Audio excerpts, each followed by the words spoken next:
Namaskar. Welcome to the third episode of Headlines Today.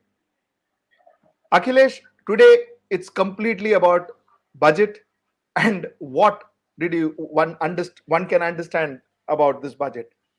Akhilesh, as a layman, what happened in today's 1.5 hours of budget? As a layman, As a layman, I would like to understand it because I couldn't understand much, to be very honest with you, except for some few jargons. see, Sujit, I mean, the finance minister used a lot of jargon. So I'm also going to use jargon because it seems that is the only way to impress the population of the country. So I am also going to resort to jargons. But coming back, Sujit, let's talk about today's budget. This was one of those budgets where there were a lot of expectations in the run up to the budget, a little more this time. They are there every year, but this year was more because we need to do something, first of all, to spur growth in the country. It has been really suffering. The other thing that we need to be very mindful about is there are a lot of problems where the common man is being directly hit. I'm talking problems like unemployment, I'm talking problems like inflation, I'm talking problems like the common man not having money to spend. I'm talking the MSME sector which is struggling. I'm talking inequality and poverty. And I'm also talking of the fact that the private sector, which is loaded with funds today, doesn't want to invest in new projects at all. So the economic activity is actually at a standstill. Something needs to be done to trigger it. That trigger has to come from the government, of course. So in the run up to the budget, there was at least some hope that something needs to be done. Now, let me take something like inflation, for example. I do admit that inflation today is a worldwide phenomenon. India is not the only country which is suffering. Inflation is at a historic high, even in countries like America, in UK, in China, in the European nation. India is no exception. But then you had to do still something about it. What do you do to combat inflation from a common man's perspective? You either increase his income or you ensure that the cost of goods goes down by the supply going up. Nothing was spoken today. You could have increased the income or you could have increased the disposable income in the hands of the common man by, let's say, increasing the income tax slab from 2.5 lakhs to 5 lakh rupees. That would have given some money in the pocket of the common man, some relief comes. So you needed to do something. Actually, what you needed to do was to ensure that jobs are being provided so that money comes in the common household and the impact of inflation, which is biting so bad, comes down. Nothing spoken about it. The income tax threshold not gone up, standard deduction for the salary class not gone up, income tax rates remaining as they are, as far as the common man is concerned, the salary class. As far as things related to production and supply is concerned, such that supply goes up, it means some measures were needed to inspire investment coming in from the private sector so that jobs come up, incomes come up, production comes up. Again, nothing about it. So today was a budget, Sujit, where we had real issues that need to be tackled on a very urgent basis. But there was not even a discussion about it in the budget. Forget coming up with any kind of a relief measure or any kind of a reform measure.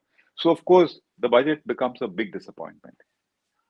Akhilesh, let me ask you again from a very simple perspective. Will it help increase employment? Will this budget help increase employment?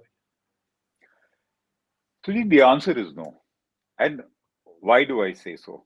See, employment comes in primarily if growth is taking place or if new project investments is happening in the country. Growth is not taking place. 2 years of pandemic have impacted it badly, but before that also it was not taking place. In March 2020, India's GDP growth had come down to a dismal 3%. So if growth is not taking place, I'm talking organic growth, then jobs don't get generated. The other way out is investment in new projects to build up new capacity to generate more jobs. Private sector is not willing to do that. It is the government which is, taking the responsibility now to do that in whatever way it can, of course, exaggerating what it is doing. But the government, remember, is never a good spender of money. And the government spending truly does not result in large scale creation of jobs. Finally, it is the private sector on whom this particular onus comes. And the private sector today is not willing to invest. The reason is the capacity utilization in the private sector, because the consumer is not spending, is just about 60 to 70% on an average max. Why will you get new projects if the existing capacity is unutilized, Sujit? Correct, correct. Akhilesh, so jobs are not happening. ठीक है. Tell me, will inflation come down? Inflation comes down provided there are measures to bring it down. I don't see any measure. Inflation comes down, like I said, on in two ways. Its impact comes down if you ensure that money comes in the hands of the pocket of the spender so that he is able to afford, or if he doesn't, feel the pinch so much. That is the income side of trying to ameliorate the impact of inflation. On the other side, it does come down provided your production supply shoots up. Nothing has been done to do that, Sujit. So inflation will continue to bite. The government will continue to say, what do we do? Worldwide inflation is up, commodity prices are up worldwide. Global, the petrol prices are up worldwide. So what do we do? You're going to pay higher prices for it. But we are not expected to be so helpless that we get swarmed by world factors in such a way that we are able to do nothing and we are helpless. That's not what it is meant to be. Akhilesh, so employment not going to be generated through this budget. Inflation is not going to come down. Okay, a viewer just asked, Pradeep Basi, who just asked me, why is the middle class ignored? Why is middle class totally ignored? Why? The reason that middle class gets ignored is that it doesn't really have a voice or does not express a voice.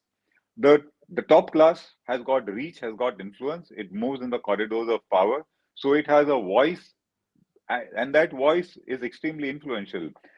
The poor people who really subsist somehow in life, they are beyond any situation, and they probably just get lip service and they are done with it. It is the middle class which perseveres the most, but because we don't really exercise our voice, we are not heard. Akhilesh, slightly drifting from the subject, but Dilawar Khan has a very interesting question. What he asks is, he says, are we ready for cryptocurrency? Let's first understand what is crypto and what is digital currency, and then we say whether we are ready for it. A cryptocurrency is not a creation of any government body or any government regulator. It is just an asset class. It's not even an asset. It's just an item that has come up and it has been created by non-government actors and it has caught the fancy of investors, perhaps because there is a need for more asset classes globally because there's so much money worldwide. So that money is also looking for a new asset class. So you have cryptos that have come up. It doesn't have any legal sanctity. As I said, it is not the government that issues it.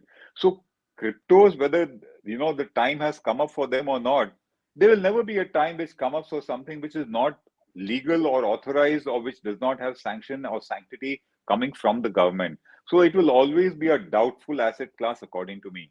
And central banks and regulators worldwide are not going to let crypto come up for a simple reason. A crypto cannot become a currency. A currency is an extremely serious item which has to be controlled by the government only, and the issuer has to be the central bank. You cannot give it out or you cannot dilute the powers of the central bank to issue currencies. And cryptos are trying to encroach on that territory. That's why Reserve Bank of India has been always against cryptos. Moreover, currency determines and impacts so much of things in our life. For example, if cryptos start getting issued by anybody, by any Tom, Dick, and Harry, do you know the kind of confusion that will happen across the monetary across the monetary structure of the country? There'll just be confusion. So as long as crypto is just another fancy item which is being pursued, to that extent it is okay. But if you're trying to get it into the domain of making a currency or a mode of payment, then that's encroaching very serious stuff, and that is not going to be allowed. To just quell it, because a digital currency issued by the government, by the Reserve Bank, is not really an alternate to a crypto. They are not the same things. The government, however, has announced that this coming financial year, Reserve Bank is going to issue digital currency, CBDC as they call it, central bank digital currency. That currency will be akin to paper currency. So instead of paper currency, you have digital currency, and it will be issued on the basis of blockchain technology. It's a completely different item. It is actually a currency in a digital format, issued and controlled and supervised and regulated by the Reserve Bank of India. So they are completely different items. Any item which is issued by the government, obviously its time has come. So central bank digital currency time has come. As far as crypto is concerned, it is not really going to be recognized as something where we are able to discuss whether the time has come or not. Akhilesh, another viewer, Hardeep Singh Sabarwal, has asked us, and this is a question, very pertaining question, because I also wanted to ask you. You see, I'm swinging questions because I'm just taking questions from the viewers, and also so I'm not actually keeping uh, track on a particular subject. But all the same, I think a lot of these questions need to be answered. Like Hardev Singh Sabarwal said, you see, GST seems to be showing great numbers, fabulous numbers. But where is the business? Where is the money? How come they're showing such brilliant numbers with GST when there is no business? Yeah. So let us understand those numbers first, and let us also, debunk a couple of things that the government likes to say. The numbers going up is not because we are spending more. It is primarily because of an impact of inflation, also because the government machinery for tracking down tax evasion and GST compliance has become so extensive and so powerful that it manages to ensure that tax evasion is low. And we are seeing a big upsurge or a big impact of tax evasion coming down substantially in the matter of GST. That's the second reason. The third reason is if you look at GST law primarily, it is pretty coercive. Coercive in what sense, for example? One of the key items in GST is claiming what is called ITC, the input cost, the input GST that you pay.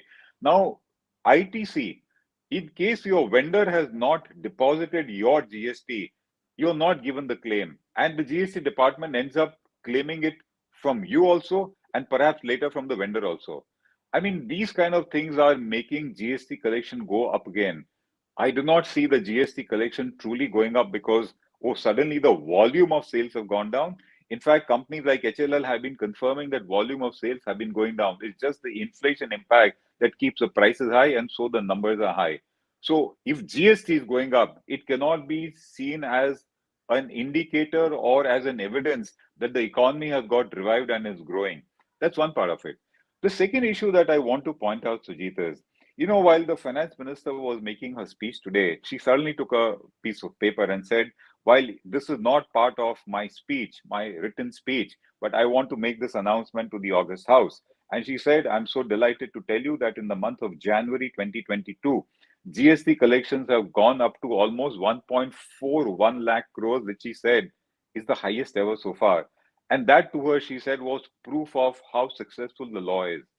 We need to get away from it. We need to not gauge the success of a law just from the numbers, but we need to gauge its success. Is the law really what they have claimed to be good and simple act? Is it a law which is simple to follow? Does the taxpayer really like it? Is the taxpayer happy with it? Because you are the government. You have all the power to resort to all kinds of coercive tactics to be able to recover your taxes. But are you really giving a law which is fair, which is simple, which is not complicated, and which is truly getting accepted by the taxpayer? The answer to that is no. So let us also, at least, if not change, dilute this benchmark of trying to justify and judge whether GST as an act is successful. Let's see the taxpayer's viewpoint also. And I can tell you, you'll get a lot of negative response, Sujit. Akhilesh, I want to take Gulu Lalwani's a question.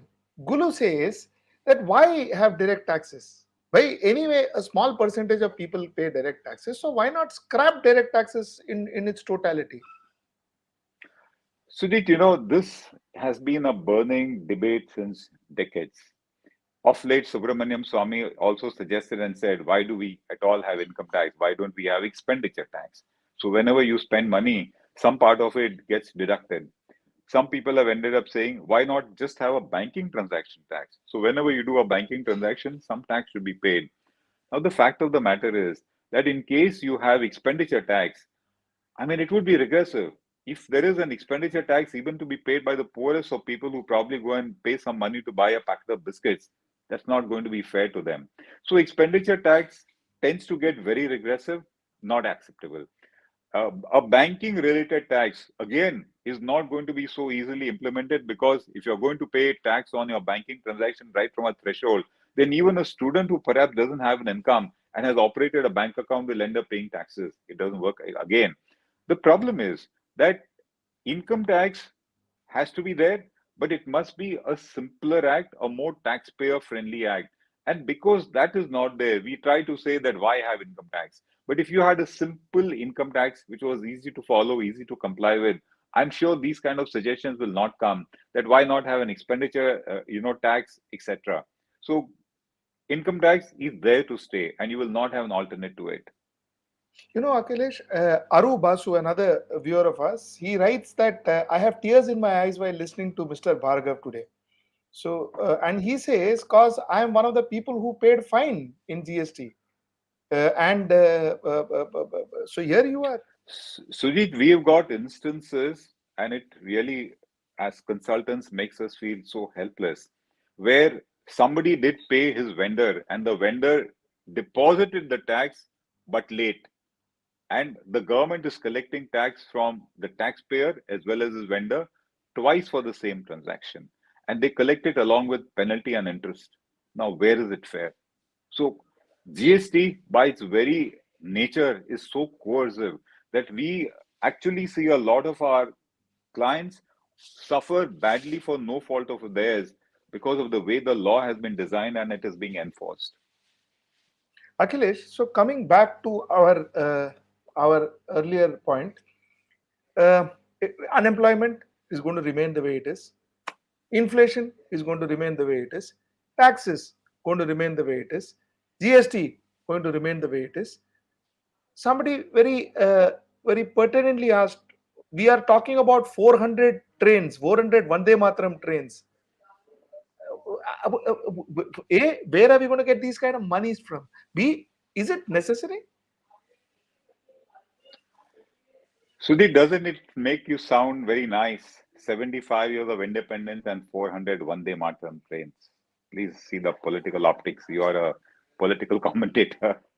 I mean, I honestly thought, Akhilesh, we had enough and more of political optics and symbolism. Akhilesh, tell me, what is in it for the farmers? How are they going to benefit? Well, one statement that she made, sorry, very, with a lot of emphasis, was that I think this year's MSP payment target is about 2.37 or maybe 2.87 lakh crores.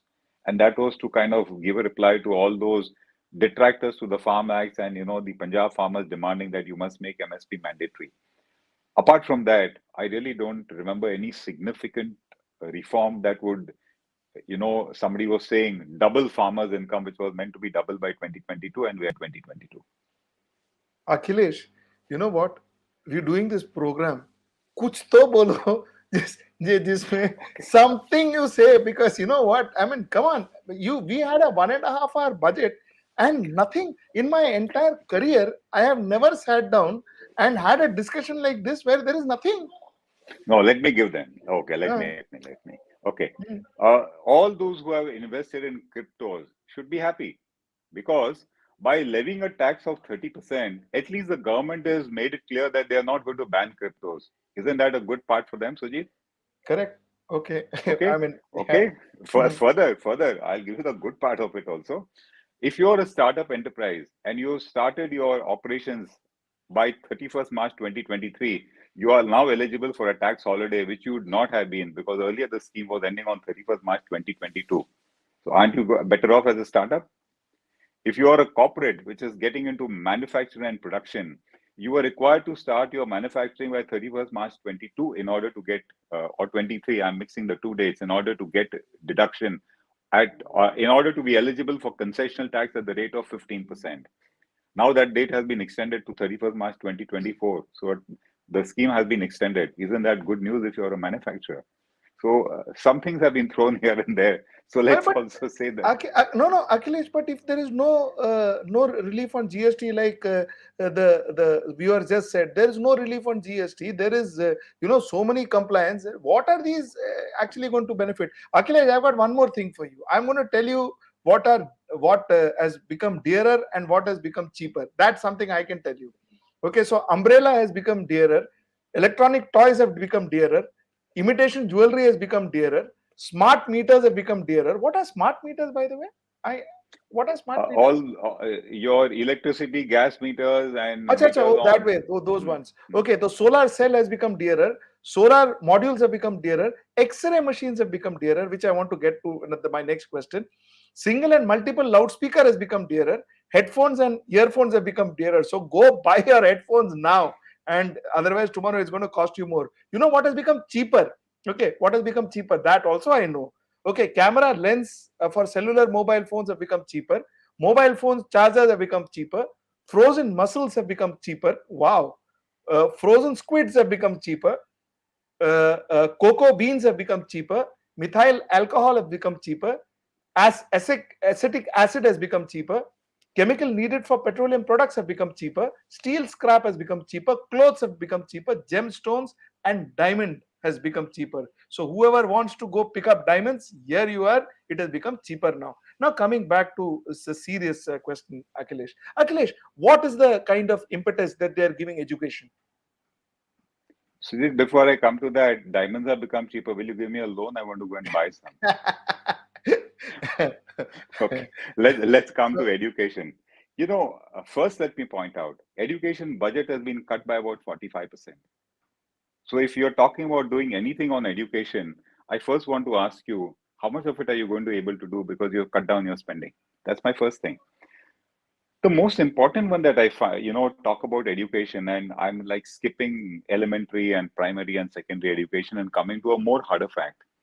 In the last 5 years, the number of jobs in the country has remained stagnant. It was 40 crore jobs 5 years ago, it is 40 crores today. It means in the intervening 5 years, almost most of the, or a large part of the graduates who passed out, they did not get jobs, or they were underemployed. They were not adequately employed.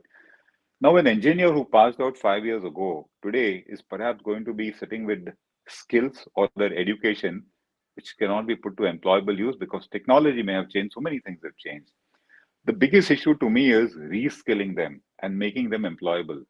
And that to me is the biggest challenge. I don't see it really being recognized as a national challenge as far as education together with employment is concerned, Suji. but Akhilesh, if you see the share of education in the total spend starting 2014, it has been steadily falling. In fact, I have a data on that. In 2011, 2012, the total education share, the total share in total expenditure for education was 11.4% in 2011, 2012, 11.6% 2012, 2013. 11.5% 2013 2014, but starting 2014 to 2015 it dropped down to 10.8, 10.4 next year, 10.2 in 2016-17. It went a little higher in 2017-18 to 10.7, again dropped down to 10.4, 10.4, 10.4. You see, the impetus given to education from 2014 has been absolutely poor because it has just been the share in total expenditure, the education expenditure in total expenditure, the share has always been falling. So isn't this something that needs to worry? And another question that Deepak Agarwal asked, what about the budget for health, Akhilesh? Well, last year they increased it because you had to spend money on vaccinations. Now the government thinks that COVID is soon going to be history. So this year's health budget is cut by about 50%. Look into the numbers. So when we are talking about the backlog of investment needed in health infrastructure by way of hospitals, etc., that's of course not a priority area apparently for the government. Absolutely, but then Akhilesh, are we assuming that COVID is over? Is that the assumption, or is there any scientific evidence to I, this, or is there any I, sup- paper? I'm inferring this more as a finance man. If the No, budget has gone down, I'm talking about what is the government inferring it as. I mean, the government is assuming that the COVID is over. maybe they've taken a cue from the UK government, which has officially declared that pandemic is over and that there is no need to wear masks anymore. So maybe that's a kind of cue that they have taken from somewhere. But it is reflecting in the health budget, which is down by almost 50%. Akhilesh, what happens if something goes wrong? What happens if there is a pandemic next? God forbid, if there is something like this once again. What happens? I suppose in that case they will go by what they've been tom-tomming in the economic survey, that now economic policy is going by the barbell curve or the barbell method, which is be very dynamic, and based on real time feedback coming, keep modifying your policies. So if suddenly something like that happens, I'm sure they will cut some other sector's budget and put it into the health budget, because now they need to buy vaccines all over again. Prem Kumar has a very valid point. There's no question he is asking, but there's a very valid point that he's just mentioned. He said, let's be realistic. For 12 months period, most of the items mentioned are not going to be implemented, as it has been, a cruel reality. All this case of all these talks, so many things have been said. Most of it will not be implemented. I think I agree to him, isn't it? Oh, there is a larger issue here, Sujit. If you see the budget speech of the FM, 20 pages of those were dedicated to talking about all kinds of programs to be done, implemented over a 25-year period, what they call the Amrit Kal. Okay, so 20 pages were devoted to all kinds of announcements just by way of what they intend to do, devoid of any data, details, specifics, or any definitives. So what he's pointing out, it's there on the larger frame. You have 20 pages of a budget speech devoted to items which are not really going to take off during the current year. They will probably be done over a period of 25 years, and we don't even know whether they will be relevant at that point of time. So this, tendency of trying to make large announcements, irrespective of whether they pertain to the year of the budget or not, irrespective of whether they are going to be even undertaken or not, is there quite writ large over the finance minister's speech. Akhilesh, I want to ask you a very pertaining question, and this is something that is worrying me. See, while real-time budgeting to tackle a particular pandemic or to tackle a particular eventuality, one understands, and that is fair. There is no debate on that. But what I do not understand is, if your budget sessions are getting shorter and shorter. This was possibly the shortest budget ever, isn't it? If your are getting shorter, budget sessions are getting shorter. If your content is almost insignificant, nothing to be factually correct, almost nothing to be factually correct. If it's all getting that way, then why have a budget? Maybe in a few years' time, like the way our bills gets 3 minutes of discussion in the parliament, like our bills are passed in 3 minutes and 1 minute and 1.5 minutes and all of that. Maybe tomorrow there will be no annual budget. Why do you need budget? We will handle it real time, isn't it? जैसा आता है वैसा spend करेंगे भाई. अगर है pandemic है तो पैंडेमिक के लिए स्पेंड करेंगे. एजुकेशन तो खैर वैसे भी कुछ होता नहीं है. So isn't it that way? Yeah. Are we headed there? Yeah, so that trend, of course, is there. Railway budget now is not a specific separate item; it is subsumed with the overall budget. Correct. And if you see the financial year 2021, when COVID was going on, three major Atmanirbhar Bharat packages were announced, containing a number of reforms, as per the government reforms, which would have been needed to be deliberated and discussed across the political spectrum. But they just got announced, and according to them, they also got implemented. Of course, I beg to differ from that. But the announcements did get made as a matter of policy and decisions taken by the government. So if major initiatives get announced when the parliament is not even in session, then this trend is certainly visible. And perhaps this year's short budget speech with 20 pages not even being relevant, perhaps in the current year in a way, just shows that maybe this will continue. Akhilesh, yesterday I was speaking to Professor Arun Kumar. Okay, he had two things to tell me. One thing, he said that the government expenditure has to grow, because if the government expenditure doesn't grow, if the government doesn't spend more, the sectors which are currently suffering, especially the service and the agricultural sector, will have a problem. So first thing, he said the expenditure has to grow. Second thing he said is, I asked him as to where will we get the money from. So what he said is, listen, GST has to come down, direct taxes can go up. Okay, Akhilesh, do you agree to this understanding? I would, of course, agree on the fact that we need to spend. That's a reality. Somebody has to spend to kickstart the economy, and that somebody has to be the government, because the private sector doesn't have the confidence to spend and risk their capital. Now, the question is, where do you raise your money from? The government always used to talk about raising big amount of money from disinvestment. In this budget, they have not spoken about it. But in the last budget, if I clearly remember, the figure they had targeted was, I think, 210,000 crores. Nothing of that has been achieved. I was reading an article today, As of now, just 8% of that target has been met. So disinvestment as an item failed. They of course have turned their eyes on Reserve Bank of India, and every year over a lakh of crores they take it away, saying this is Reserve Bank dividend given to the government. Whether it is voluntary or forced is another thing, but they do resort to that funding. We also saw in this financial year, you will remember, Sujit, that the petrol prices were so high.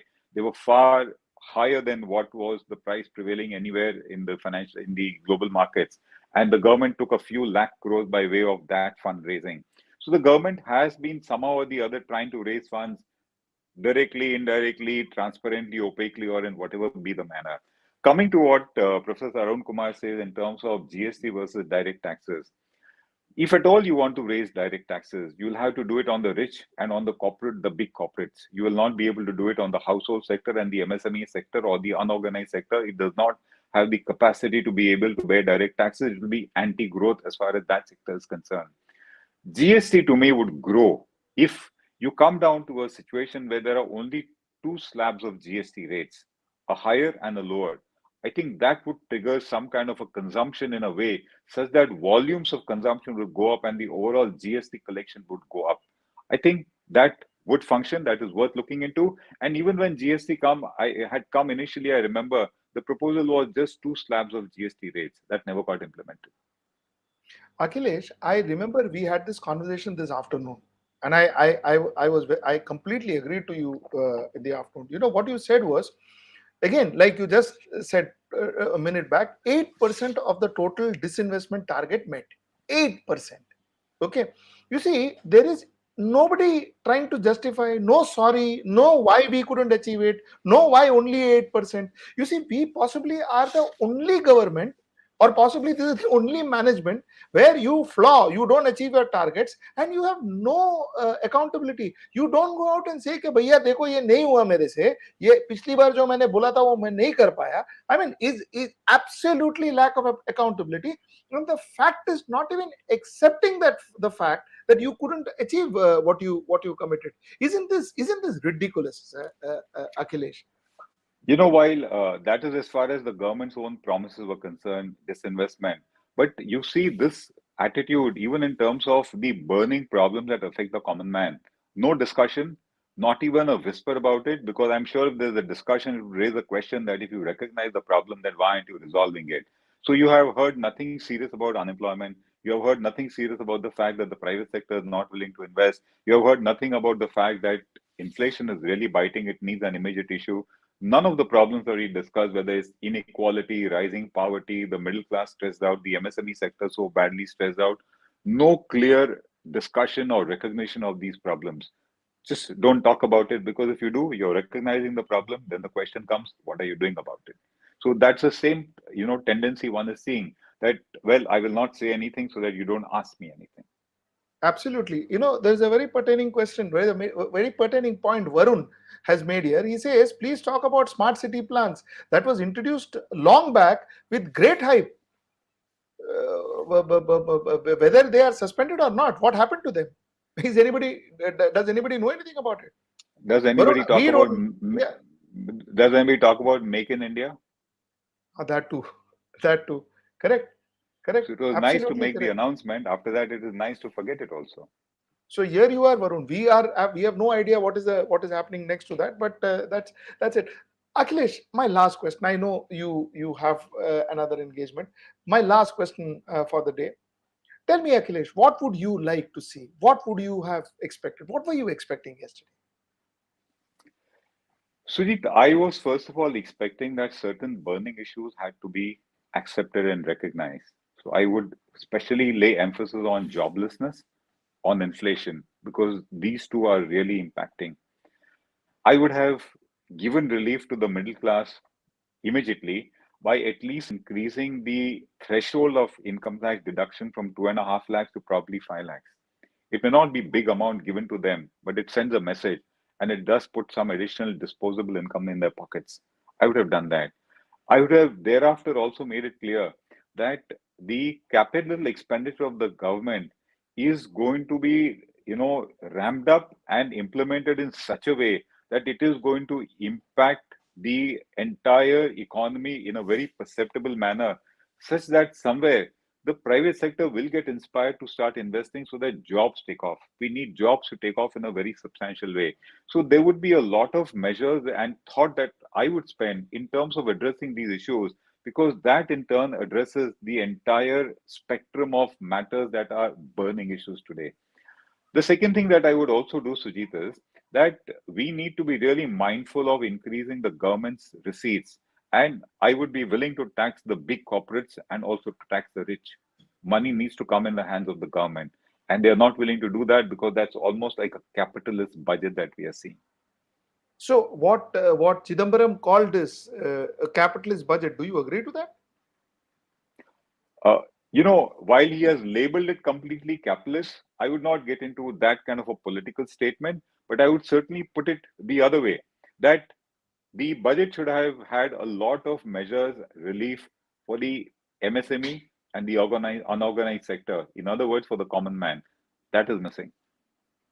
Akhilesh, thank you so much, and viewers, thank you so much. I'm sorry, there were a lot of good questions, Akhilesh. I was seeing a lot of good questions. I'm sorry I couldn't take all of it. My apologies for that.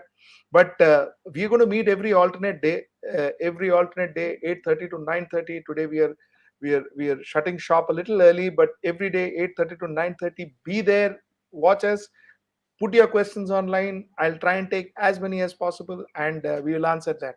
Akhilesh, thank you so much. Thank I think I've finished you absolutely on time. Huh? By the way, Akhilesh, absolutely on time. So great. Thank you so much, Akhilesh. Let's see. Thank you, Let's Sujit. meet us. Let's meet you day after tomorrow. Sure. Bye. Okay. Bye bye.